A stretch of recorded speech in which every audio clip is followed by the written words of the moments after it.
story of murder, of lust and revenge, begins with a husband asleep on his bed.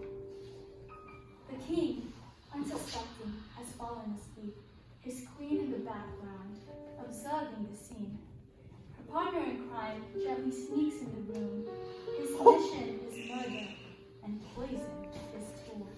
The potion of death funnels into the ear of poor old King Hamlet, and death soon draws near. The queen watches over, in solitude hopes that no one has witnessed the theft of the throne. And as the two lovers, in silence, await, the young and shocked Hamlet has witnessed his death.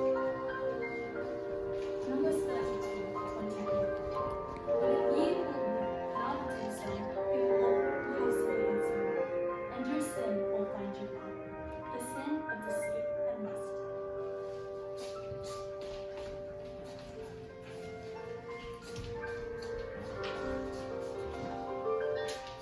To be or not to be? That is the question.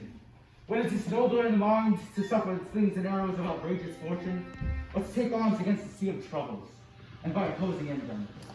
To die, to sleep, no more, and to sleep, I say, we end. The heartache and 1,000 natural shocks that the flesh is heir to, 'tis consummation devoutly to be wished. Thus conscience does make cowards of us all, and thus the native hue of resolution is sickly, or the pale cast of thought, and the enterprises of great pitch and moment.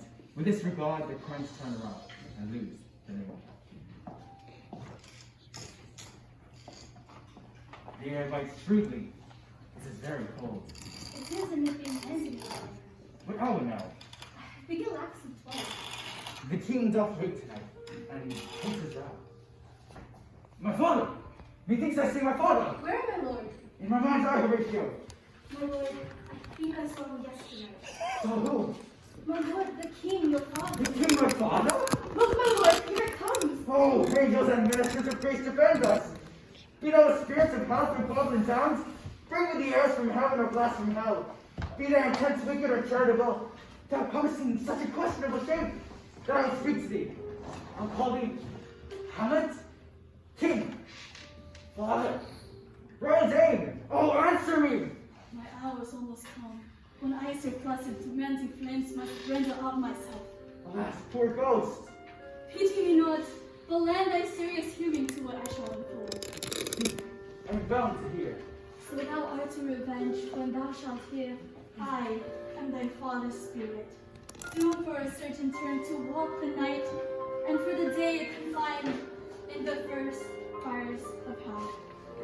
Till the foul crimes done in my days of nature are burnt and purged away, revenge is foul and most unnatural murder. Murder? Murder, most foul as in the best it is, but this most foul, strange, and unnatural. Hasten to know that I with wings as swift as meditation, or the thoughts of love may sweep to my revenge.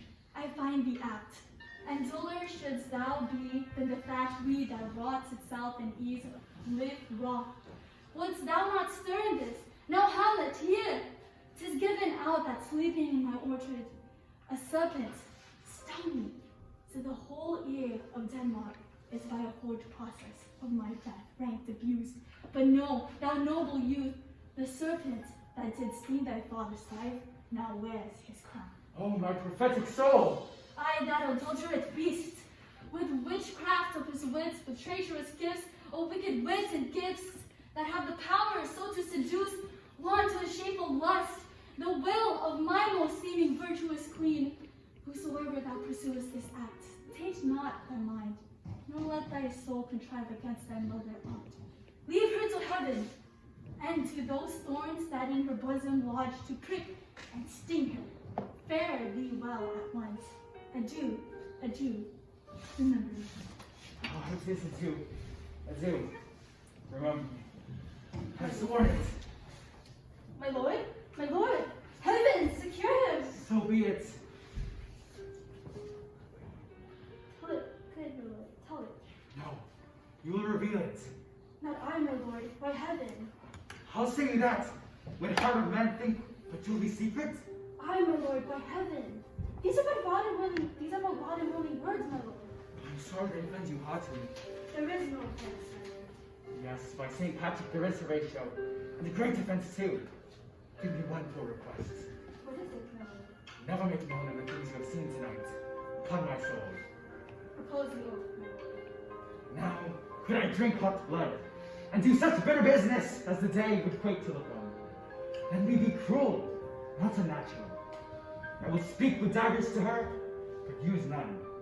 My tongue and soul in this be hypocrites, how in the words from ever she be sent, to give them seals my soul's consent. Intent to avenge the death of the king, the young Hamlet storms to the room of the queen. The queen, unprepared with her lover at hand, must hide her accomplice from the angry young man. I will come straight. Look you lay hold to him. Tell him his pranks have been too broad to bear with, and that your grace had screamed and stood between him and heat. Well, silence me even here.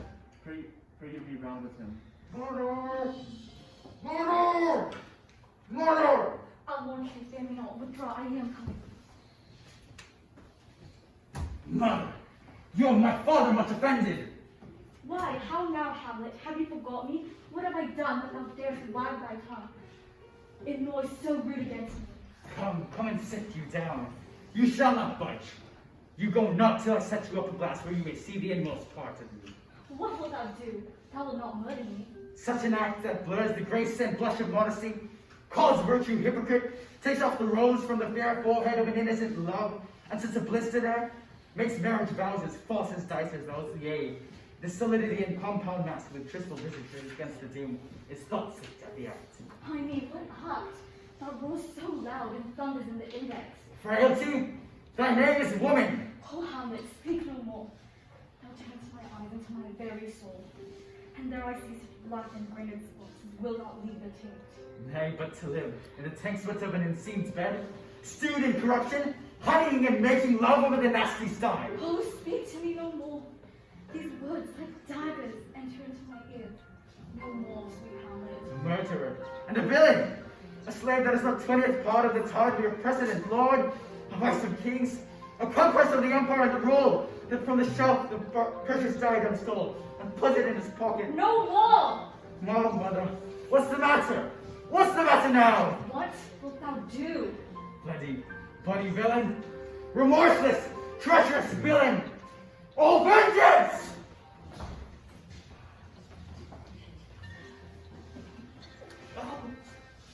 Aye, well, God have mercy. Do you know him, my lord? Aye, sir, thou wretched, rash, intruding fool, farewell. I took thee for thy desert. Sit you down, and let me wring your heart. For so I shall, if it be made penetrable stud. If damned custom have not braced it so, let it be proof and bull against sense. Oh me, what hast thou done? What a rash and bloody deed is this? A bloody deed? Almost as bad, good mother, as kill a king. As kill a king? Aye, lady, 'twas my word. Oh, Hamlet, thou hast cleft my heart in twain. I'll throw away the worst part of it, and let the pure with the other half. Good night, mother.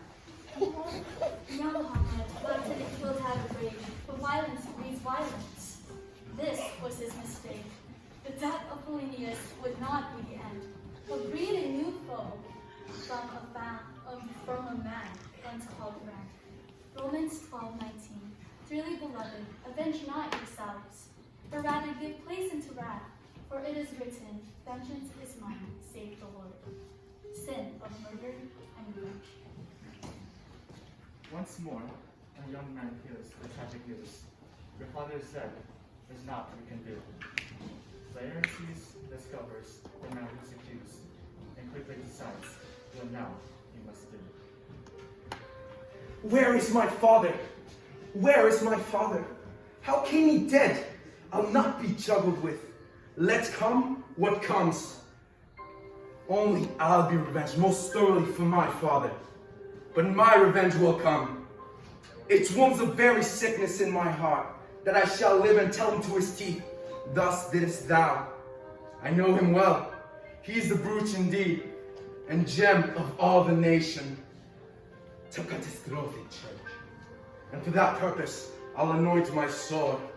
I bought an unction of mountebank, so mortal that, but dip a knife in it, where it draws blood, no cataplasm so rare, collected from all simples that have virtue. Under the moon, can save the thing from death that is but scratch without. I'll touch my point with this contagion, that if I gall him slightly, it may be death. And so it continues, the cycle of hate. An eye for an eye, a terrible fate. Laertes and Hamlet arrive on the set, with nothing to lose, prepared to face death. Yet though some consider these men to be brave, the truth is much further than foolish dumb games. For nothing good comes from seeking revenge. A lesson these two will learn at the end. Proverbs 24:29. Say not, I will do so to him as he has done to me. I will render to the man according to his work. The sin of malice and hatred. Give me your pardon, sir. I've done you wrong. But pardon as you are, gentlemen. His presence knows what I've done. That might your nature, honor, and exception roughly weight, I proclaim was madness. Was it Hamlet or Laertes? Never Hamlet. Who does it then? His madness. If it be so, Hamlet is of the faction that has wronged. His madness is poor Hamlet's enemy. I am satisfied in nature, whose motive in this case should stir me most to my revenge. But in my terms of honor, I stand aloof and will no reconcilement, till by some other masters of honor, I have a voice and precedent of peace, to keep my name on board. But till that time, I do receive your offered love, like love, and will not wrong it. I embrace it freely. And will this brother's wager frankly play? Give us the foils, come on! Oh man, come for me! I'll be your foil, Laertes. In mine ignorance, your skill shall like a star in the darkest night. Seek fire up indeed. You mock me, sir! No, by this hand. Come on, sir! Come, my lord. Oh! Come!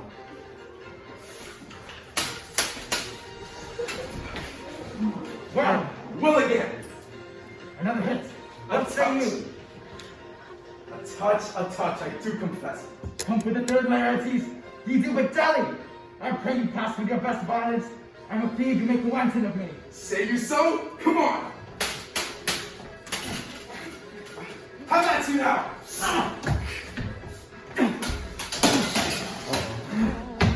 Nay, come again! Why, as a woodcock to mine own spring, I am justly killed with mine own treachery. It is here, Hamlet.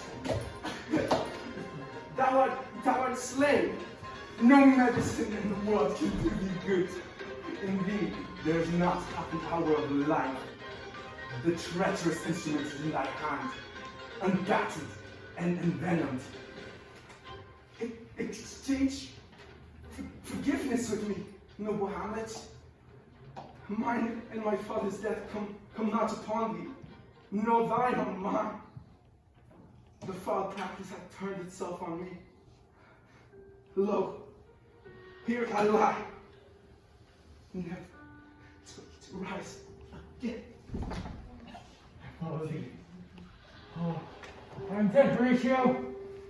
You that look pale and tremble at this chance. Get up and move. Audience to this act. Had I but the time, had the spell to mention death, restricted his arrest so I could tell you, but I was reading. Horatio, I am dead. The potent poison quite overcrosses my spirit. I can't live to tell the story of England. Robert said to hold me in thy heart. Absent thee from felicity or Raleigh. His harsh blows draw thy breath in pain. Tell my soul. Perhaps in noble heart, of that I shall have also cause to speak, and from his mouth his voice will draw and mourn. Aye, good my lord, good night, sweet prince, and flights of angels sing thee to thy rest.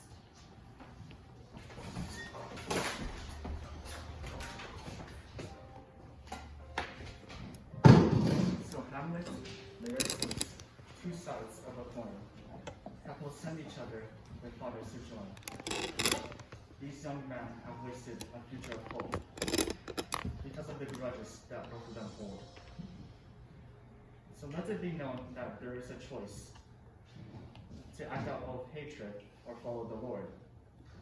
For Jesus commands us his will to obey, and never to hatred resort any day. 1 Thessalonians 5:15. See that none render evil for evil unto any man, but ever follow that which is good, both among yourselves and to all men. Wow.